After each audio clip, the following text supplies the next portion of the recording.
Let's talk about some of your experiences as Air Marshal. World travel, traveling around the world. How many countries have you been to? Well, I don't know. I'd have a hard time counting them all up.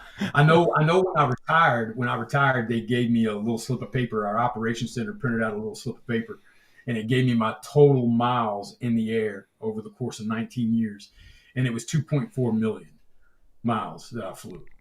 And Wow. and you know, yeah, well, yeah, I get that reaction a lot, but then my reaction to them is always, well, those are rookie numbers. Those are rookie numbers. If you got a guy that came on like I did right after 9/11, and all they've done is fly for the last 19, 20 years, you're looking close to 7 million miles in the air. And, I was fortunate enough during my career to have other avenues that would get me out of the air from time to time. So when I started off right after 9/11, my wife's from Sacramento, and I promised her we'd move closer to the West Coast. And at the time, the field offices of choice were Vegas and LA.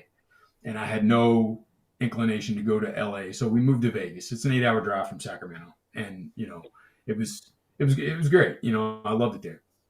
But I did several years there, and I was able to get into training at the field office level, and I really enjoyed that. I was a firearms instructor. I taught some of the defensive measure stuff, some aircraft tactics in the simulator, and then I decided after that it was time to move on and do something at the national level. So I went to our academy in Atlantic City, and I was an instructor there for 3 years, and then I took a supervisory position that kept me out of the air quite a bit.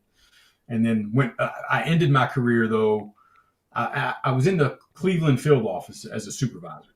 And that was one of the field offices when the government started making cuts to the Federal Air Marshal Service. They decided they were going to close.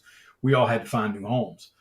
And I decided that, I've got 5, 6 years left in my career and I don't want to spend it behind a desk. I still felt like I had plenty to give, as a Federal Air Marshal. So I went back to flying and ended my career working out of the Philadelphia field office, just, traveling all over Europe and doing the job on the plane. That's what I signed up to do in the beginning, and that's how I wanted to end things.